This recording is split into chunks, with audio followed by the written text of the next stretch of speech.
ശിവന്റെ വാസസ്ഥലമാണ് കൈലാസം. ഉം. ആൾക്കാര് സാധാരണ ജനങ്ങളെ സംബന്ധിച്ചിടത്തോളം ഇപ്പൊ അതിനെക്കുറിച്ചൊരു ബോധ്യമില്ല. ശരിക്കും മനസ്സിലെ ശിവൻ എവിടെയാണ് ഇത് കൈലാസത്തില് കൈലാസത്തില് ഈ ഇപ്പൊ ഈ ഹിമാലയത്തിൽ കാണുന്ന കൈലാസത്തില് അതെന്താ സിംബോളിക് ആയിട്ടാണ് സിംബാണോ? ലങ്ക ഉണ്ടല്ലോ, ഇല്ലേ? ശ്രീലങ്കയുണ്ട്, ചിത്രകൂടമുണ്ട്, അയോധ്യയുണ്ട്. രാമന്റെ ജീവിതമായിട്ട് ബന്ധപ്പെട്ട സാധനമൊക്കെ ഉണ്ട്. രാമൻ എത്ര പഴയതാണെന്ന് പുരാണ പ്രയോഗം നമുക്ക് അറിഞ്ഞുകൂടാ. കൃഷ്ണ 5000 വർഷം എന്ന് പറയുന്നു. ഏതായാലും ദ്വാരകയുണ്ട്, മറ്റു ഈ പറഞ്ഞ സ്ഥലങ്ങൾ, ഹസ്തിനപുരി, ഡൽഹി ഉൾപ്പെടുന്ന സ്ഥലങ്ങളെല്ലാം ഉണ്ട്, ഇല്ലേ? പുരാണ കഥകളിലൊക്കെ ഉള്ള സ്ഥലങ്ങളൊക്കെ ഉണ്ട്. എന്ന് പറഞ്ഞിട്ട് രാമൻ ഉണ്ടായിരിക്കണം നിർബന്ധമുണ്ടോ? കൃഷ്ണൻ ഉണ്ടായിരിക്കണം നിർബന്ധമുണ്ടോ? അതില്ല. അത്ഭുതകരമായത്, അല്ലേ?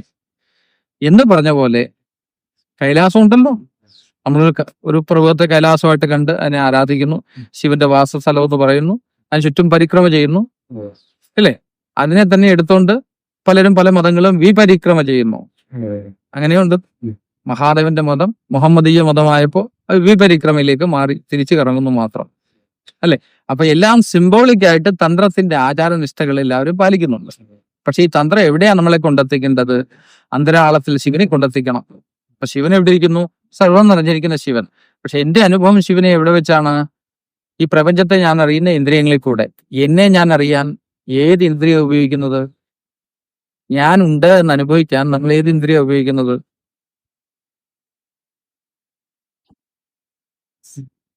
മനസ്സോ?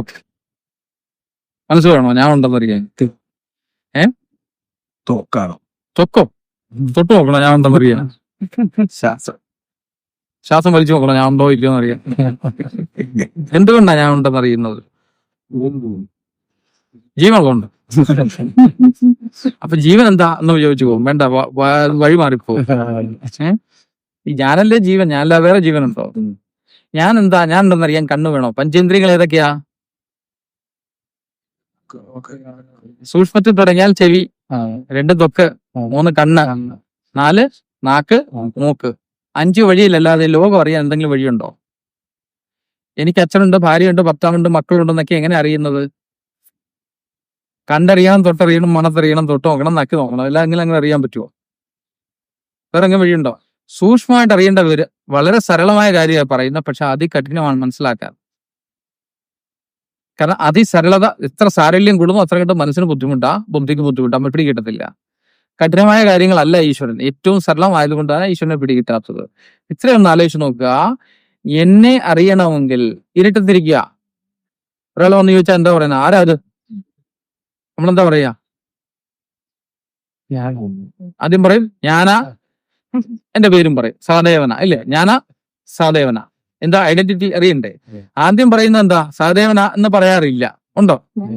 ഞാനാ എന്ന് പറയും. ഈ ഞാൻ ആരാന്നുള്ള ചോദ്യമാണല്ലോ രമണ മഹർഷിയും ചോദിക്കാൻ പറയുന്നത്. ഈ അധ്യാത്മം മുഴുവൻ അതാ. ഞാൻ ആരാ? ഇത് അന്വേഷിച്ചു പോയവരാണ് ഈ പ്രശ്നങ്ങൾ മുഴുവൻ ഉണ്ടാക്കി തന്നിരിക്കുന്നത് നമുക്ക്. ഇല്ല, വല്ല പട്ടിയോ പൂച്ച പോലെ ജീവിച്ചങ്ങ് മരിക്കായിരുന്നു, പ്രശ്നമൊന്നും ഇല്ലായിരുന്നു. പക്ഷെ ചിന്തിക്കാൻ തുടങ്ങിയ കുഴപ്പമായി. ഞാൻ ആരാ? എന്നെ അറിയാൻ ഇന്ദ്രിയങ്ങളുടെ ഒന്നും ആവശ്യമില്ല. തൊട്ടറിയാനോ, മണസറിയാനോ, കണ്ടറിയാനോ പറ്റുമോ? ഞാൻ ഉള്ളത് കൊണ്ടാണ് ഇന്ദ്രിയങ്ങൾ പ്രവർത്തിക്കുന്നത്. ഇനി മനസ്സാണെങ്കിൽ ഞാനില്ലെങ്കിൽ എവിടെ മനസ്സ്? ഈ ജാഗ്രതത്തിനെയും സ്വപ്നത്തെയും സുഷുപ്തിയെയും തുരിയ അവസ്ഥയിൽ ഇരിക്കുന്നതെല്ലാം ഞാൻ തന്നെയാ. ഞാനില്ലേ? ഞാനില്ലേ ഉള്ളൂ. എത്ര പ്രിയപ്പെട്ടവനാണെങ്കിലും മകൻ വന്ന് പൊങ്ങയ്ക്ക് പിടിച്ച് ഞാൻ തട്ടി മാറ്റുകയല്ലേ, ഇല്ലേ? അയ്യോ എന്റെ മോനാ, സാരമില്ല. ആത്മരക്ഷയ്ക്ക് കൊലപാതകം ചെയ്യുന്നതും നിയമം പോലും ശരിവെക്കുന്നു. അതായത് എന്റെ രക്ഷയില്ലേ എനിക്ക് ഏറ്റവും പ്രധാനം. ഇത് മാത്രം നമ്മൾ ചെയ്യാത്ത, ലോകത്തെ മുഴുവൻ രക്ഷിക്കാൻ നമ്മൾ ഇറങ്ങിയിരിക്കുക, ലോകത്തെ മുഴുവൻ ഉപദേശിക്കാനും നമ്മൾ റെഡി. നമ്മൾ നമ്മളെ നോക്കിയിട്ടുണ്ടോ? ഞാൻ എന്നെ അറിഞ്ഞിട്ടുണ്ടോ? ആ ഞാനാണ് അഹം അസ്മി, I am, I am, I Om. ആ ഓംകാര സ്വരൂപമായിരിക്കുന്ന ആ സത്യമാണ് ഞാൻ. അതിന്റെ മേളിൽ പിടിച്ചിരിക്കുന്ന ഇരുട്ടാണ്, മറയാണ്, സൂര്യനെ മറിച്ചിരിക്കുന്ന കാർമേഘം പോലെ എന്നെ മറിച്ചിരിക്കുന്ന മറയാണ് എന്റെ പേഴ്സണാലിറ്റി, എന്റെ വ്യക്തിത്വം. നേരത്തെ പറഞ്ഞ വ്യക്തി മനസ്സ്. ഇത് മാറി കിട്ടിയാൽ മതി. സൂര്യൻ പ്രകാശമുള്ളൂ. സൂര്യൻ പ്രകാശം ഇരിക്കുക. ഞാനില്ലാത്ത അവസ്ഥയുണ്ടോ? ഉറക്കത്തിലും ഊണിലും എല്ലാം ജനിച്ചപ്പോൾ തൊട്ട് ജനിക്കുന്നതിന് മുമ്പ് ഞാൻ ഉണ്ടായിരുന്നോ എന്ന് അന്വേഷിക്കണം. അപ്പം മനസ്സിലാവും ജന്മം ഉണ്ടോ മരണോ. ഇനി മരിച്ചു കഴിഞ്ഞാൽ ഞാൻ ഉണ്ടായിരിക്കുമെന്ന് അന്വേഷിക്കണം. അന്വേഷിക്കാൻ അറിയാൻ പറ്റും. അല്ല കുറെ തത്വം പറഞ്ഞു ഞാൻ ഉണ്ടെന്നോ ഇല്ലെന്നോ പറയണ്ടോ ശരിയാവോ?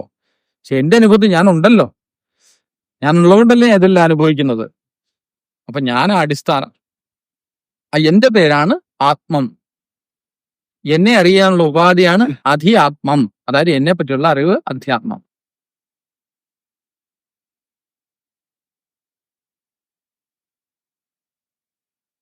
എന്തെങ്കിലും വിപരീത ചോദ്യങ്ങളുണ്ടെങ്കിൽ ചോദിക്കാം. എല്ലാം മനസ്സിലാവുന്നുണ്ട്, പക്ഷെ ഇതിലേക്കുള്ള വഴി കൂടെ അങ്ങനെ എഴുതി വെച്ച് നമ്മളിങ്ങനെ കാണുന്നുള്ള എല്ലാ അതാണ് ചോദ്യം.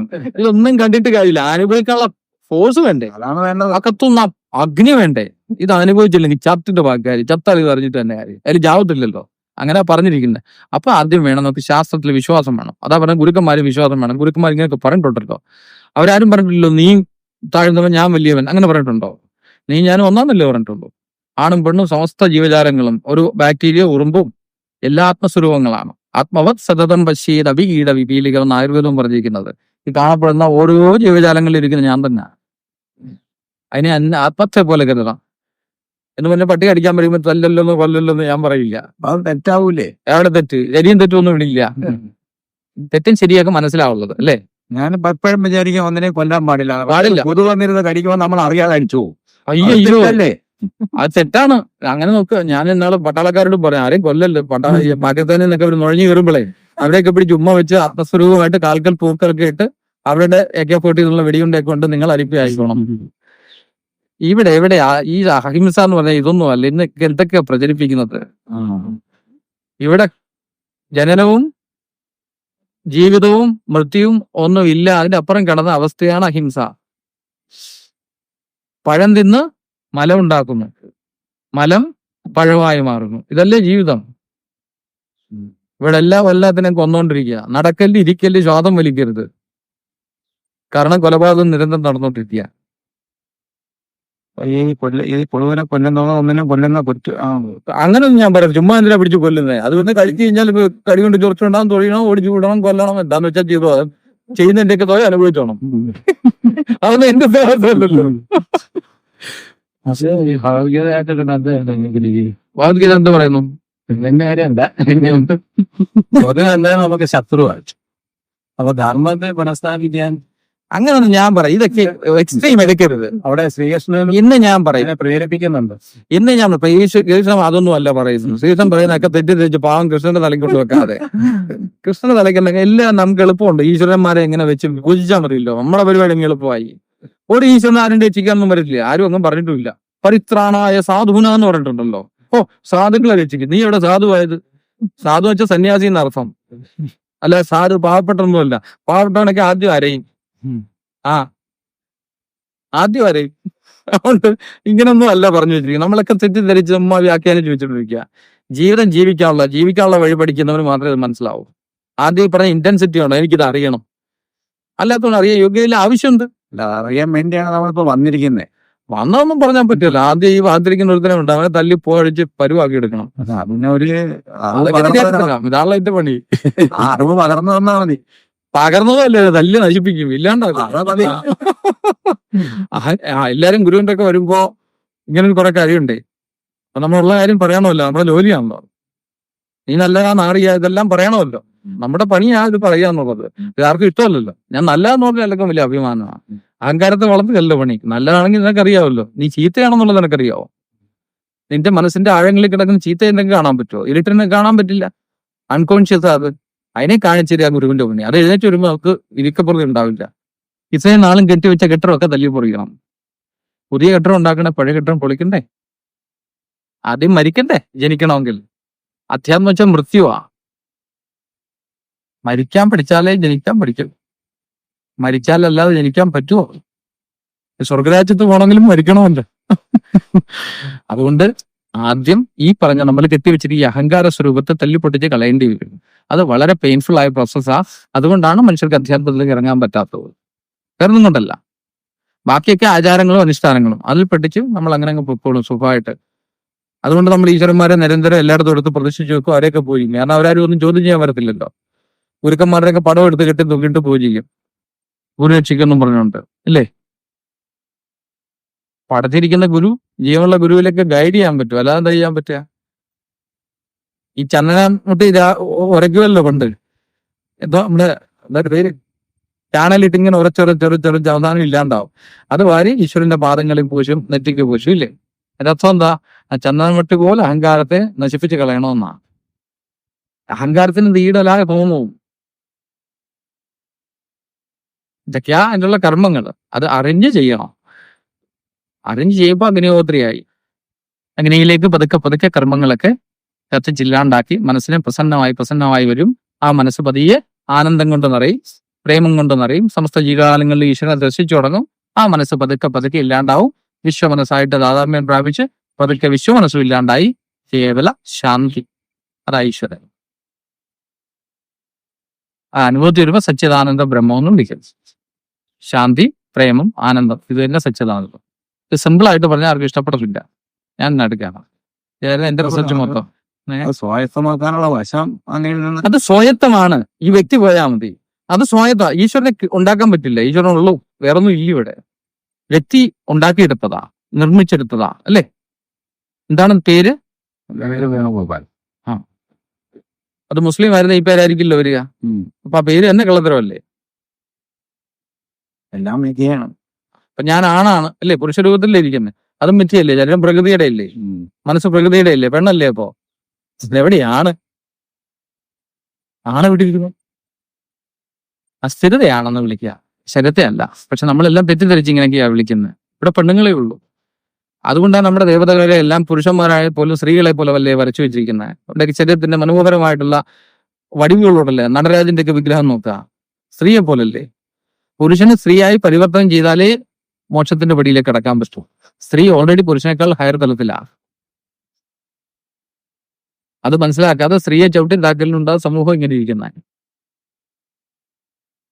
നമ്മൾ കേരളത്തിലെ അവസ്ഥ ഒരു കഥ കേട്ടിട്ടുണ്ട്.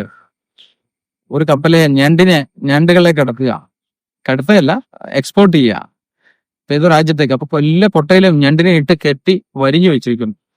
1-2 കൊട്ടകളെ മാത്രം ചുമ്മാ ഞണ്ടിനെ തുറന്നു വെച്ചിരിക്കുക. ഒരാൾ വന്ന് ഇത് കണ്ടിട്ട് ചോദിക്കും, ഇതെന്താ ഇതിങ്ങനെ? എന്ത് ഈ കൊട്ടകളിലൊക്കെ ഉള്ള ഞണ്ടുകൾ ഇങ്ങനെ കെട്ടി മുറുക്കി വെച്ചിരിക്കുന്നത് എന്താ? ഈ കൊട്ടകൾ മാത്രം എന്താ തുറന്നിട്ടിരിക്കുന്നത്?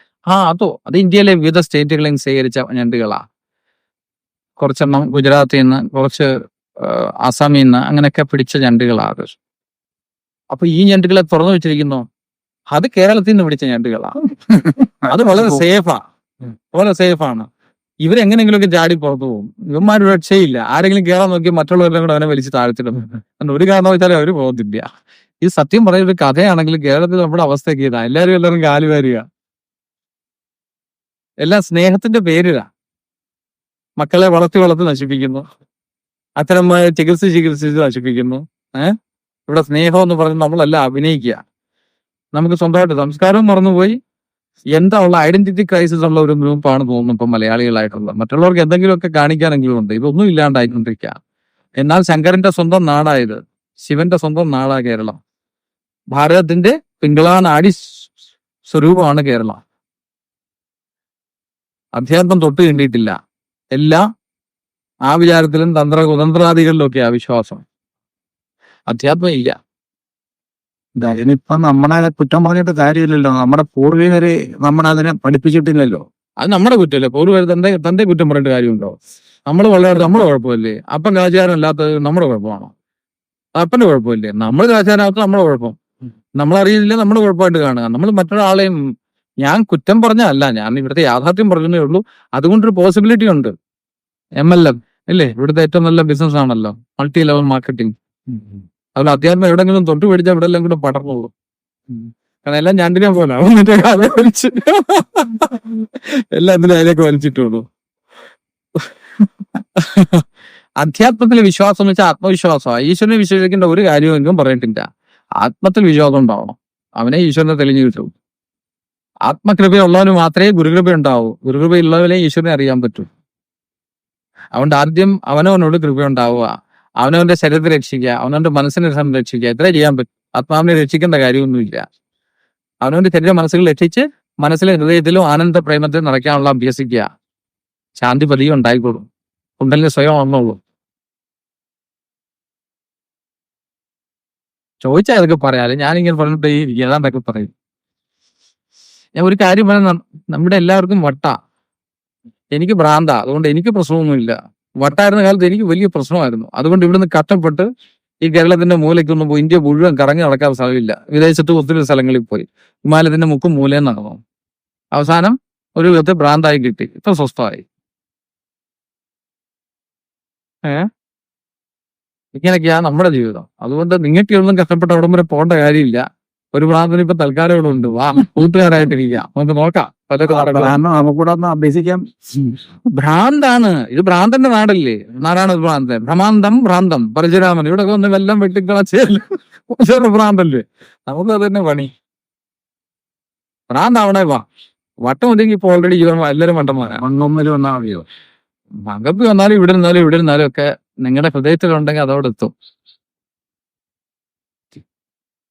ഒക്കെ ഈ കൊച്ചുങ്ങളില്ലേ, പിള്ളേർക്കെല്ലാം ഭ്രാന്തായിക്കൊണ്ടിരിക്കുക, ചെറുപ്പക്കാർ പിള്ളേർക്ക്. പ്രാന്ത് തന്നെയാണ്, അതിന് കുറച്ച് വേരിയേഷൻ. അപ്പൊ അതിന് വട്ടം നമ്മൾ വിളിക്കും. വട്ടം എന്ന് വെച്ചാൽ ഒരു സ്മോൾ സർക്കിൾ.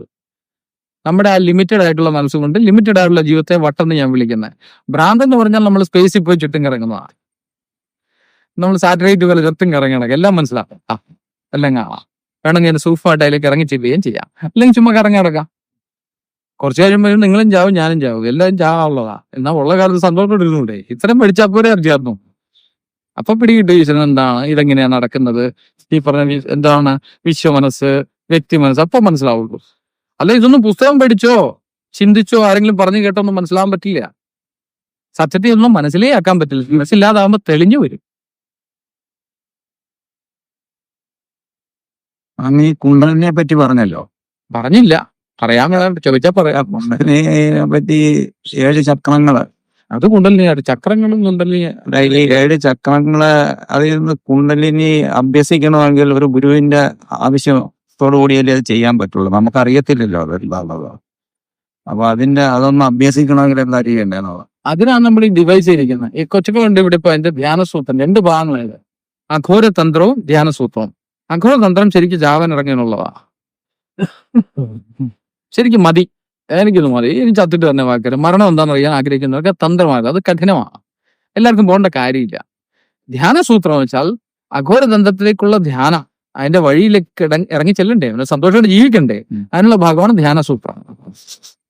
ധ്യാനസൂത്രം പഠിച്ചോളുക, ജീവിക്കേണ്ടവർ മരിക്കേണ്ടവർ അഘോരതന്ത്രം പഠിച്ചോളുക. അപ്പോൾ എന്താ നേരിട്ട് അഭ്യസിക്കാം. ധ്യാനസൂത്രം കുട്ടികളുണ്ട്, അവർ പഠിപ്പിച്ചു തരും.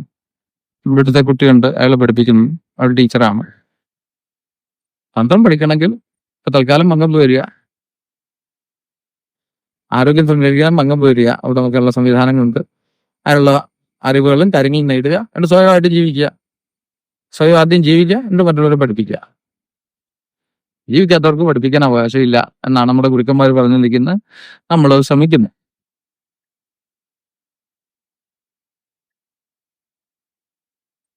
എന്തെങ്കിലും സംശയമുണ്ടോ പിന്നെയും ചോദിക്കണേ, മടിക്കണ്ട. ഞാൻ ഇങ്ങനെയൊക്കെയാ സംസാരിക്കാതെ. ഈ ശരീരം പോയ വേറെ ശരീരങ്ങൾക്ക് മോക്ഷം പോകാനുണ്ട്. അപ്പൊ ഈ പോകുന്ന ഞാന് പുതിയ ശരീരം, അപ്പൊ ഈ പോകുന്നത് എന്താണ് പോകുന്നത്? അപ്പൊ ആ പോകുന്നവരേക്ക് പോകുന്നത് പുലർന്നിരിക്കുന്നത് എന്താണോ?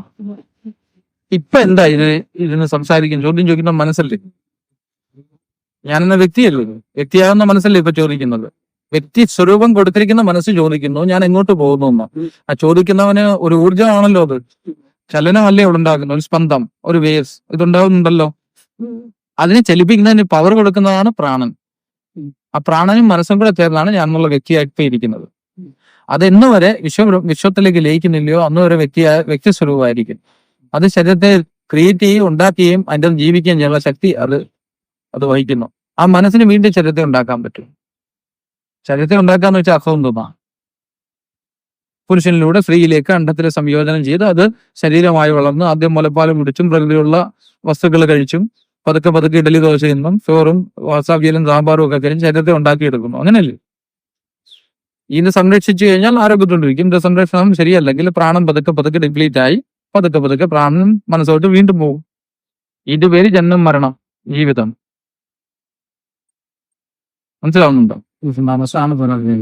മനസ്സും പ്രാണനും കൂടെ ചേർന്നുള്ള ആസക്തി, അത് ഇന്ദ്രിയങ്ങളുടെ സൂക്ഷ്മ ഇന്ദ്രിയങ്ങളുണ്ട്.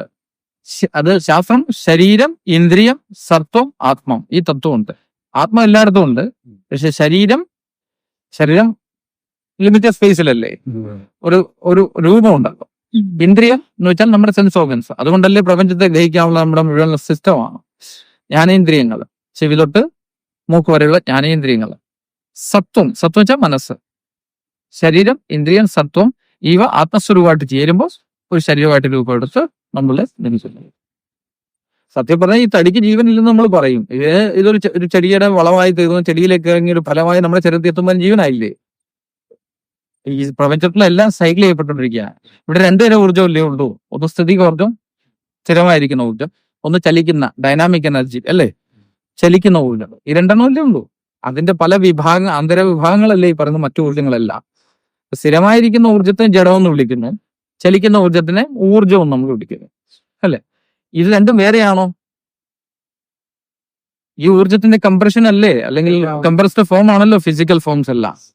ഇതിന്റെ അകത്ത് ഊർജ്ജം ഉണ്ട്, ഇത് ഊർജ്ജം തന്നെയാ. പക്ഷെ ഇത് എന്നിലൂടെ പ്രവർത്തിച്ചാൽ മാത്രമേ ഒരു ശരീര രൂപമായിട്ടുള്ളൂ. ഞാൻ എന്നാൽ ഈ ശരീരം ധരിക്കണ്ട. ഞാൻ എന്നാൽ പട്ടിയും അത് തന്നെയാ. ഞാൻ പട്ടിയുമാണ്, ഞാൻ പൂച്ചയുമാണ്, ഞാൻ ബാക്ടീരിയ ആണ്, ഞാൻ എല്ലാമാണ്. അതിലും ഞാനാ പട്ടിയെ പിടിക്കാൻ ചെന്ന ഓടത്തില്ല. കാരണം അതിൽ ഞാൻ അതിനെ പ്രൊട്ടക്ട് ചെയ്യാൻ ശ്രമിക്കുന്നതാ. ഞാൻ എന്ന് പറഞ്ഞാൽ ഈ ഞാനാന്ന് പറഞ്ഞ് ധരിച്ചു പോകല്ലേ. ഈ മൂക്കിൽ കൂടെ എല്ലാം നമ്മൾ ശ്വസിക്കുകയല്ലേ. നമ്മളെല്ലാം പരസ്പരം വിസർജിക്കുന്നു, ശ്വാസത്തെ സ്വീകരിക്കുന്നു ഇല്ലേ, പരസ്പരം കലരുക. പട്ടിയും അത് തന്നെ ശ്വസിക്കുന്നത്. ചണ്ടാളനും ബ്രാഹ്മണനും മുസ്ലിമും ക്രിസ്ത്യാനിയും എല്ലാവരും ഒരേ ശ്വാസമല്ലേ ശ്വസിക്കുന്നത്. ശ്വാസത്തിന് ആണുണ്ടോ പെണ്ണുണ്ടോ ജീവജാലങ്ങളുണ്ടോ, സർവ്വത്തിലും ഒരേ പ്രാണൻ ചരിക്കുന്നത് അല്ലേ. മാസ്ക് ഇട്ടാലും അതേ ശ്വാസം തന്നെ, ഏത് കൊറോണ വന്നാലും അതേ ശ്വാസം തന്നെ. അപ്പൊ ശ്വാസം ഒന്നാണ്. അതിന്റെ സൂക്ഷ്മരൂപത്തെ, ചലിക്കുന്ന സ്പന്ദത്തിന്റെ ആദ്യത്തെ ഇടത്തെ പ്രാണൻ എന്ന് വിളിക്കുന്നു. അല്ലെ, അതിന്റെ സൂക്ഷ്മമായിട്ടുള്ള ചരടുകളുണ്ട്. ഈ പ്രപഞ്ചം മൊത്തം സർപ്പങ്ങളാ, സർപ്പജാലങ്ങളാ. ഇവിടെ എല്ലാം സർപ്പമാണ്. ഇത് ആ കുണ്ടലിലേക്കുള്ള ചലനത്തിൽ അറിയുമ്പോൾ മനസ്സിലാവും. അത് എങ്ങനെയാന്ന് വെച്ചാൽ, എങ്ങനെയാണോ ഫിസിസിസ്റ്റ് ഒക്കെ പറഞ്ഞു കൊടുക്കുക. അപ്പൊ സ്പന്ദം ഒരു സെന്റർ, അതിൽ നിന്നുണ്ടാകുന്ന വേവുകൾ, ഒരു കല്ല് വലിച്ചിരുന്ന കുളത്തിലേക്ക്, നിശ്ചലമായിരിക്കുന്ന കലത്തിലേക്ക് ഒരു കല്ല് വലിച്ചിരുന്ന വേവ്സ് ഉണ്ടാവില്ലേ, വട്ടം വട്ടം. ഈ വട്ടം പോലെ നമ്മുടെ ചിന്തകൾ ഇങ്ങനെ ഇങ്ങനെ ഇങ്ങനെ നമ്മളിന്ന് പോയിക്കൊണ്ടിരിക്കുക. ആ ചിന്തകളെ മുറിച്ചു നോക്കിയാൽ നമ്മളിപ്പോ നിങ്ങളുടെ കാർഡിയോഗ്രാഫ് പോലെ ചിന്തകൾ പ്രസന്നമാണെങ്കിൽ, ഹാർട്ട് ശരിയാണെങ്കിൽ കാർഡിയോഗ്രാഫ് ഉണ്ടാകുന്ന നല്ല വരില്ലേ. ഇതിനെന്തെങ്കിലും എന്തുണ്ടെങ്കിൽ ഇങ്ങനെ ഒരെണ്ണം പോയിട്ട് ഇങ്ങനെയൊക്കെ പോയി വരില്ല. ഇതുപോലെയാണ് ഹൃദയ സ്പന്ദം പോലെ നമ്മുടെ മനസ്സിന്റെ ചലനങ്ങൾ. നമ്മുടെ ചിന്താഗതികൾക്ക് ചിന്തയുടെ പാറ്റേൺ ഒരു സമീകരണ രൂപം ഉണ്ടെങ്കിൽ, അതിന് ഷാർപ്പ് എഡ്ജ് ഇല്ലെങ്കിൽ, ചിന്തകളൊക്കെ സോഫ്റ്റ് ആണെങ്കിൽ വെയർസ് ആയിട്ട് മാറും, അല്ലെങ്കിൽ ഷാർപ്പായിട്ട് മാറും, കുത്തുന്ന സാധനം. അപ്പൊ ചിന്തകൾ എങ്ങനെയായിരിക്കണം? പ്രസന്ന ചിന്തകളാണെങ്കിൽ നമുക്ക് എല്ലാവരും പ്രസന്നമായിട്ട് തോന്നത്തില്ലേ? നമുക്ക് സന്തോഷമുള്ളപ്പോൾ ലോകത്ത് വല്ല പ്രശ്നമുണ്ടോ? ഒന്ന് ആലോചിച്ച് നോക്കിയേ. അപ്പൊ നമ്മൾ പ്രസന്നമായ ലോകം മൊത്തം പ്രസന്നം. നമ്മൾ ദുഃഖിതരാകുമ്പോഴോ ലോകം മൊത്തം പ്രശ്നം. നമുക്ക് പ്രേമം ഉണ്ടായ സർവ്വതിലും പ്രേമം. വഴി നടക്കുമ്പോ ഇങ്ങനെ ചാടാനും പറക്കാനും ഒക്കെ, ശരീരത്തിനൊക്കെ വെയിറ്റ് ഒക്കെ കുറയും ഇല്ലേ? അന്ന് അനുഭവമല്ലേ? ഇപ്പൊ മറന്നു കാണുമല്ലോ അല്ലേ? ചാടിത്തുള്ളിയൊക്കെ നടക്കും കൊച്ചു കുഞ്ഞിനെ പോലെ. അപ്പൊ ഇത് നമ്മളെ സംബന്ധിച്ചല്ലേ പ്രപഞ്ചത്തിലുണ്ടാകുന്ന മാറ്റങ്ങൾ. ഇത് നമുക്ക് ചിന്തിക്കാൻ പറ്റില്ല. അപ്പം പറയും നമ്മുടെ അച്ഛൻ കാരണമാ, നമ്മുടെ അമ്മ കാരണമാ, നമ്മുടെ മറ്റുള്ളവർ കാരണമാ. ഞാൻ ഈ കേരളത്തിനെ കുറ്റം പറഞ്ഞ ഇത് നിങ്ങൾ ഉണർത്താൻ വേണ്ടി കേട്ടോ, അല്ലെ എന്റെ പ്രിയപ്പെട്ട രാജ്യമാണ്. അതുകൊണ്ടല്ലേ നമ്മളെ പിടിച്ച് തിരിച്ചു വിട്ടക്കൊണ്ടിട്ടിരിക്കുന്നു. ദൈവം ഇത് തെറ്റിദ്ധരിക്കണ്ട. അതുകൊണ്ട് നമുക്ക് ആരെയും ഇവിടെ കുറ്റം പറയാൻ ഇല്ല. എന്തെങ്കിലും കുറ്റം ഉണ്ടെങ്കിൽ അത് എന്നില്ല. കാരണം എനിക്ക് എന്നെയല്ലേ കറക്റ്റ് ചെയ്യാൻ പറ്റൂ. എനിക്ക് ആരെങ്കിലും കറക്റ്റ് ചെയ്യാൻ പറ്റുമോ? എല്ലാ ഭർത്താക്കന്മാർക്കും അറിയാം, ഭാര്യമാരെ ആരെങ്കിലും കറക്റ്റ് ചെയ്യാൻ പറ്റിയിട്ടുണ്ടോ? ഏതെങ്കിലും ഭർത്താവ് പറ, ഏതെങ്കിലും ഭാര്യമാര് പറ, എന്തെങ്കിലും ഭർത്താവിനെ ശരിയാക്കാൻ പറ്റിയിട്ടുണ്ടോ? നടക്കത്തില്ല.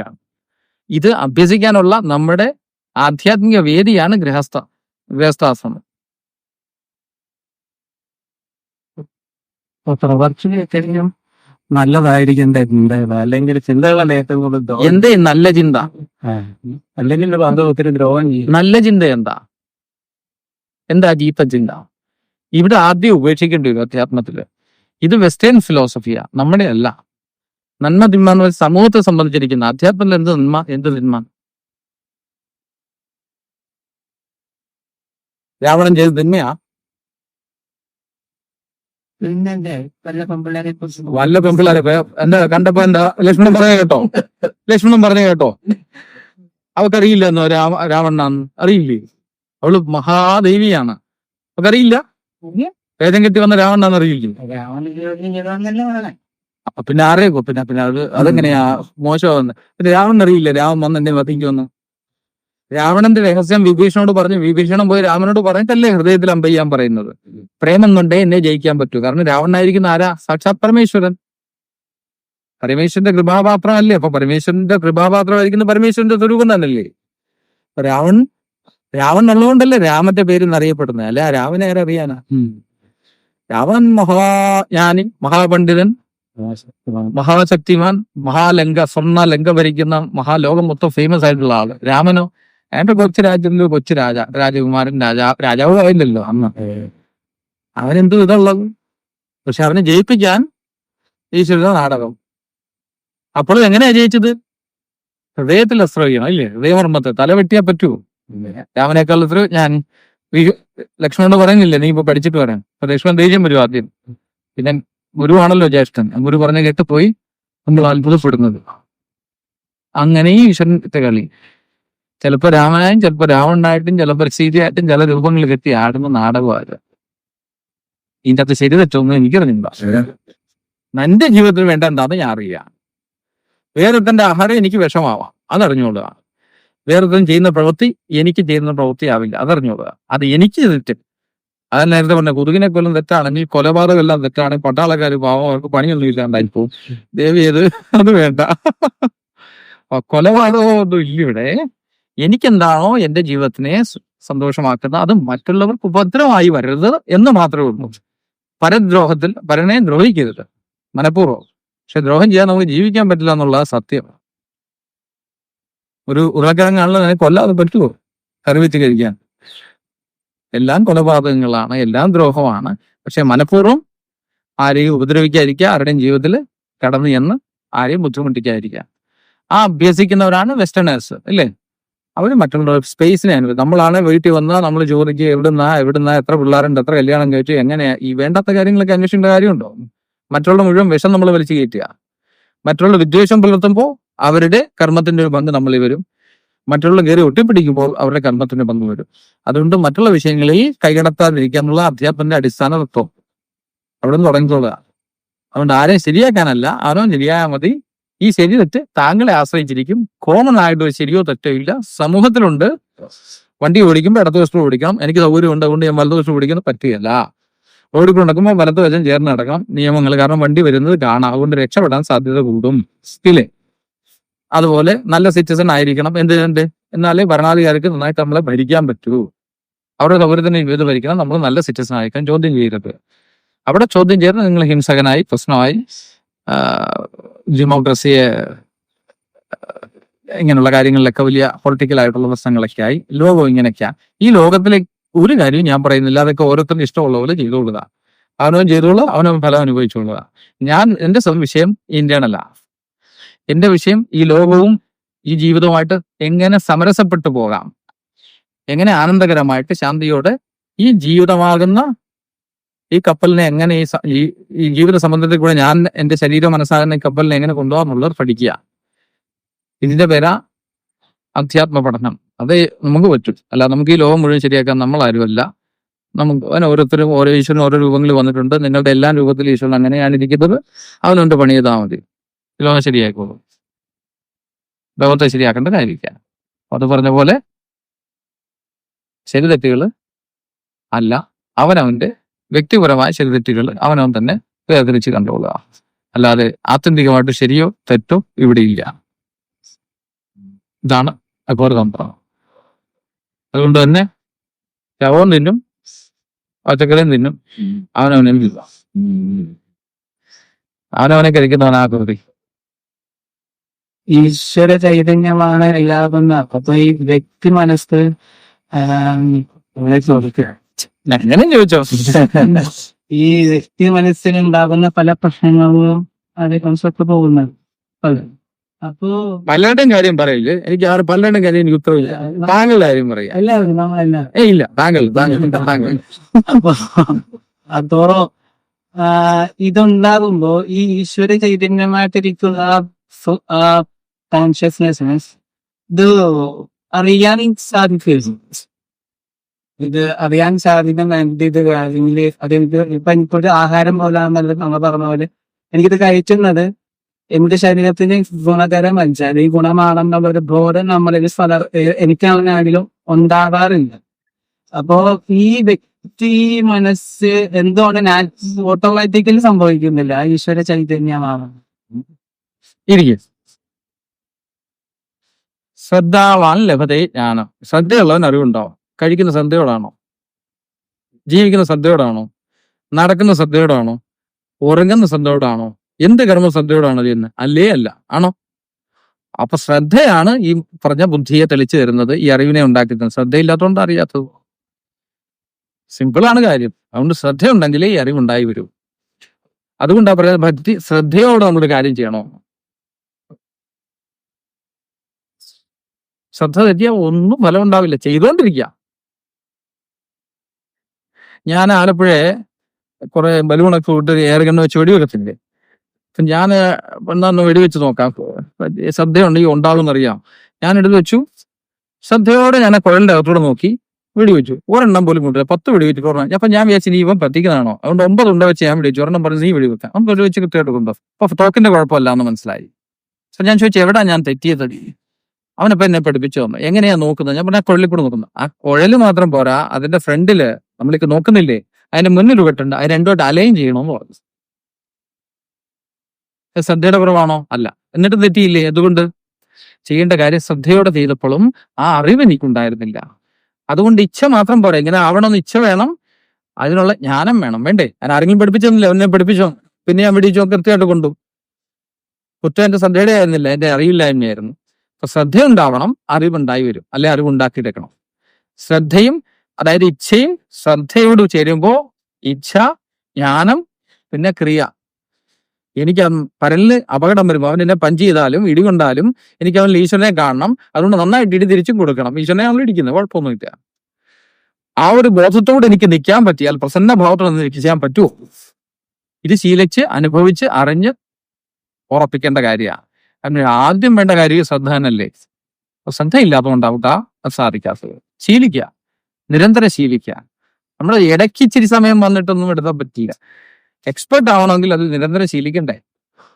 ഒരു ക്രിക്കറ്റർ നിരന്തരം ബാറ്റും ഉറക്കത്തിലും ഉള്ളും ബാറ്റും പിടിച്ചുകൊണ്ടിരിക്കുന്നു. ഒരു ഫുട്ബോൾ കളിക്കുന്ന എപ്പോഴും അതിനെ പറ്റി ചിന്തിച്ചുകൊണ്ടിരിക്കുന്ന പോലെ നമ്മൾ എപ്പോഴും മനസ്സിൽ അതേ ശ്രദ്ധ ഉണ്ടാവണം. ആ ശ്രദ്ധ ഏകാഗ്രത ആവുമ്പോഴാണ് നിന്റെ ജീവിതത്തിൽ നീ വിചാരിക്കാത്ത പടവിലേക്ക് കടന്നു പോകുന്നത്. കാരണം കണ്ടിട്ടില്ലേ, ചിലർ സാധാരണമായിട്ട് പഠിക്കും, പക്ഷെ അവർ നിരന്തരമായിട്ട് ഒരു കാര്യം ചെയ്യുന്നത് സമൂഹത്തിൽ വലിയ ഉന്നതങ്ങളിലേക്ക് എത്തുന്ന കാണാൻ പാടില്ലേ. സീക്രട്ടിലി അവർ കണ്ടിന്യൂസ് ആയിട്ട് ഒരേ കാര്യം ചെയ്തുകൊണ്ടിരിക്കുക. Consistent effort and intense desire, ഈ രണ്ടും കൂടെ ചേർന്ന് വന്ന് ജീവിതത്തിൽ വിജയം നേടാൻ പറ്റുള്ളൂ. അത് ഭൗതിക ജീവിതമാവട്ടെ അധ്യാത്മ ജീവിതമാവട്ടെ, 2 വഴിയൊന്നും ഇല്ല, ഒറ്റ വഴിയേ ഉള്ളൂ. ഏത് നേടിയാലും സത്യത്തെ ആശ്രയിച്ചാണ് ചെയ്യുന്നതെങ്കിൽ രണ്ടും ഒന്നായി തീരും. അപ്പൊ ഇനി ആഹാരം കഴിക്കുമ്പോൾ ശ്രദ്ധിച്ച് കഴിക്കണം. അപ്പൊ ആഹാരത്തെ പറ്റി മനസ്സിലാവണം. എന്ത് കാര്യം ചെയ്യുമ്പോഴും ശ്രദ്ധയോടെ ചെയ്യണം. നമ്മൾ ഇതുവരെ അറിയാം. അപ്പൊ നമുക്ക് ബോറടിക്കുകയല്ല. കാരണം ഓരോ പ്രാവശ്യം ചെയ്യുമ്പോൾ പ്രവൃത്തി വളരെ അത്ഭുതകരമായിട്ട് തോന്നും. അല്ല നമുക്ക് ഒരേ പണിയൊന്നും ചെയ്യുമ്പോൾ ഭയങ്കര ബോറിംഗ് ആവില്ലേ. ഓരോ ദിവസവും ഓരോ രീതിയിലാണ്, പക്ഷെ നമുക്കത് കാണാൻ പറ്റണില്ല, ശ്രദ്ധയില്ലാത്തതുകൊണ്ട്. ഓരോ ദിവസവും വ്യത്യസ്തമാണ്, ഓരോ നിമിഷവും വ്യത്യസ്തമാണ്, നിമിഷാർദ്ധങ്ങൾ പോലും വ്യത്യസ്തമാണ്. പക്ഷെ അത് കാണാൻ നമുക്ക് പറ്റുന്നില്ല. നമ്മുടെ പിങ്കള നാടികളുടെ ചലനം മൂലം ഇങ്ങനെ കയറി മറിയുന്നു. പക്ഷെ നമ്മളെപ്പോഴും എല്ലാം സ്റ്റഡി ആയിട്ടൊരു ഫിക്സഡ് വിസ്ഡം നോളജ് ഉണ്ടാക്കി വെച്ചിട്ടുണ്ട്. അതിൽ നമ്മൾ ഫങ്ഷൻ ചെയ്യുന്ന ആ ഫിക്സ്ഡ് സ്ഥാനത്തിന്റെ വ്യക്തിത്വം എന്ന് പറയുന്നത്. വ്യക്തിത്വം ഫ്ലെക്സിബിൾ ആവാം. You need flexibility. എജൈൽ ആവാം, ആക്റ്റീവ് ആവാം, ശരീരവും മനസ്സും. അപ്പൊ നമ്മൾ ആവശ്യമില്ലാത്തൊന്നുമല്ല. അങ്ങനെ ആകുമ്പോൾ ഈ തലയ്ക്കകത്തൊന്നും കാണത്തില്ല. അപ്പൊ വേണ്ടതൊക്കെ ക്ലൗഡിൽ നിന്ന് അപ്പം ഡൗൺലോഡ് ചെയ്ത് സിസ്റ്റം വളരെ ഫാസ്റ്റ് ആയിട്ട് വർക്ക് ചെയ്യും. അറിയാമല്ലോ, മൊബൈൽ ഹാങ് ആയിപ്പോയി കഴിഞ്ഞാൽ. പക്ഷെ ക്ലൗഡിലാണെങ്കിൽ നമുക്ക് ഡൗൺലോഡ് ചെയ്ത് നമുക്ക് ഫോൺ ഹാങ് ആകില്ല. അതുപോലെ കമ്പ്യൂട്ടർ ആണെന്ന് തോന്നിയതും ഈ ചക്രങ്ങളിൽ നിന്ന് നമ്മളെല്ലാം ഞാൻ നിബിഡമായ അൺകോൺഷ്യസ് മൈൻഡാണ്, അതായത് ഫിസിക്കൽ ബോഡി ആയിട്ട് കാണുന്നത്. ഇവിടെ നമ്മുടെ തലയുടെ പുറകുള്ള ഭാഗത്ത് നമ്മൾ സബ് കോൺഷ്യസ് മൈൻഡ് എന്ന് പറയും. ഈ കോൺഷ്യസ് മൈൻഡ് ഉണ്ട്. ഈ കോൺഷ്യസ് മൈൻഡ് അവിടെ ഇരിക്കും, സബ് കോൺഷ്യസ് മൈൻഡ് ഒക്കെ പതുക്കെ പോകും. അപ്പൊ ഈ തലയ്ക്കകത്ത് കാലിയാവും. നമ്മുടെ ചിന്തകളൊന്നുമല്ല, അത് വേണ്ട പോലെ ഈശ്വര ഫില്ല് ചെയ്യും. അങ്ങനെ തല കാലിയാവുമ്പോൾ എന്ത് പറയും? കപാലധാരിയ എന്ന് പറയും, തലയോടി കൊണ്ടു നടക്കുന്നതെന്ന് പറയും. അല്ല, കഴിക്കാൻ തലയോടിയല്ല, ഇതേ കാലിയാവണം. ഇപ്പൊ ഫ്രീ ആവും, ഇപ്പൊ പ്രാന്താവും, പ്രശ്നമൊക്കെ തീരും. ഈ ചോദ്യങ്ങളൊന്നും കാണില്ല. ചോദ്യങ്ങളൊക്കെ കുട്ടിയെ പോലെ കൗതുകത്തോടെ ചോദിക്കും പ്രകൃതിയോട്. പ്രകൃതി എല്ലാത്തിനും ഉത്തരം തരും. പ്രകൃതി നമ്മളിലൂടെ പ്രവർത്തിക്കുന്ന കാണാം. പ്രകൃതിയുടെ കേവല ഉപകരണമായി നിൽക്കും. ശിവാകാരേ മഞ്ചേ എന്നും പറഞ്ഞ ഒരു ശ്ലോകമുണ്ട് സൗന്ദര്യലഹരിയില്. അപ്പൊ ശിവൻ ചുമ്മാ മഞ്ചമായിട്ട് കിടക്കുക, അതിൽ പ്രവർത്തിക്കുന്ന മുഴുവൻ ശക്തിയായിട്ട് പ്രകൃതി നമ്മളിലൂടെ പ്രവർത്തിച്ചു തുടങ്ങും. വിശ്വ മനസ്സിന്റെ കേവല ദാസനായ കേവല ശിവനായി മാറും. കേവല ശിവൻ എന്ന് വെച്ചാൽ കേവല ഈശ്വരനായിട്ട് നീ മാറും. സാധാരണ ഈശ്വരൻ, ഓർഡിനറി ഗോഡ്. അതാണ് നിന്റെ സ്വരൂപം. അങ്ങനെ ആയിരിക്കും.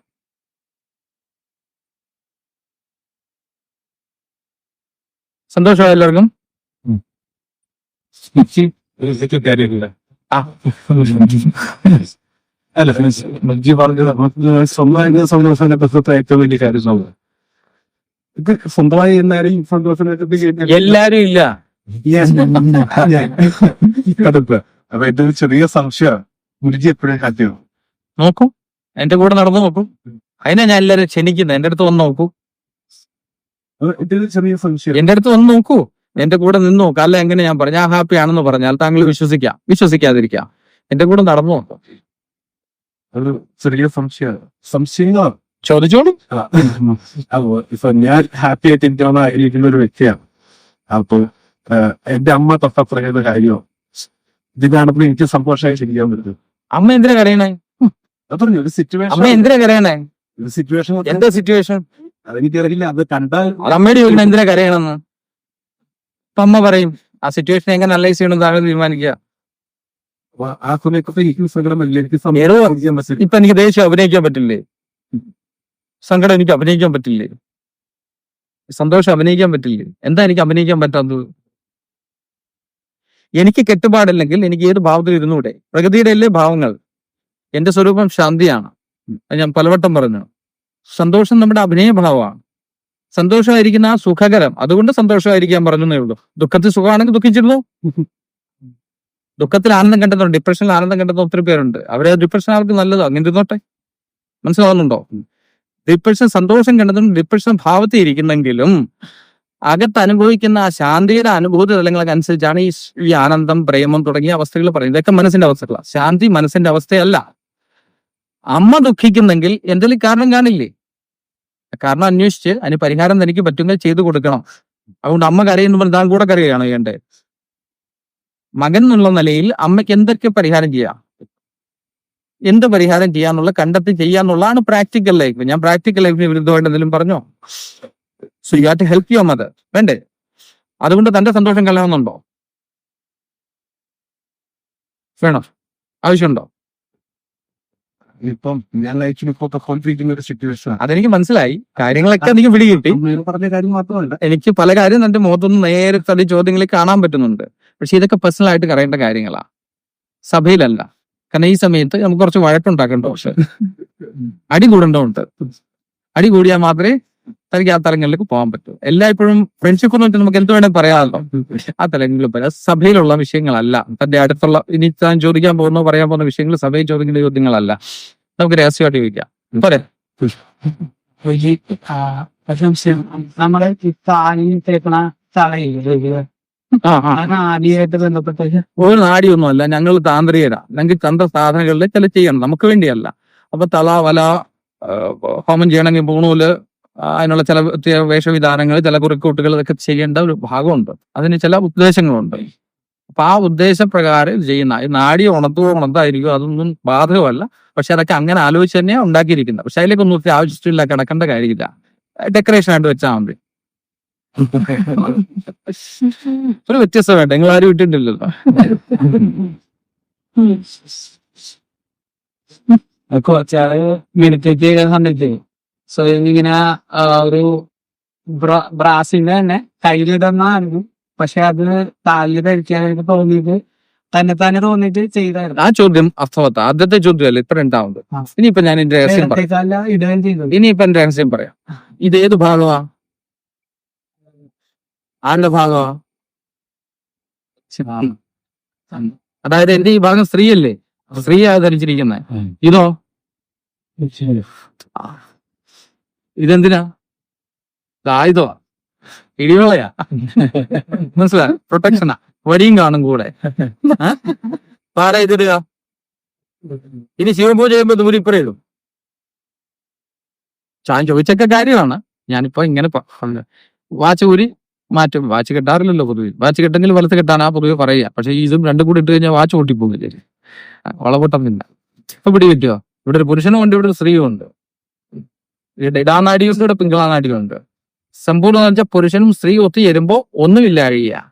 അവിടെയായി സന്തോഷം ഉണ്ടാവും. പുരുഷനും സ്ത്രീയും ഉണ്ടാവില്ല. പുരുഷൻ സ്ത്രീയെ നോക്കി, സ്ത്രീ പുരുഷനെ നോക്കി ഇങ്ങനെ വഴക്കുണ്ടാക്കിക്കൊണ്ടിരിക്കും.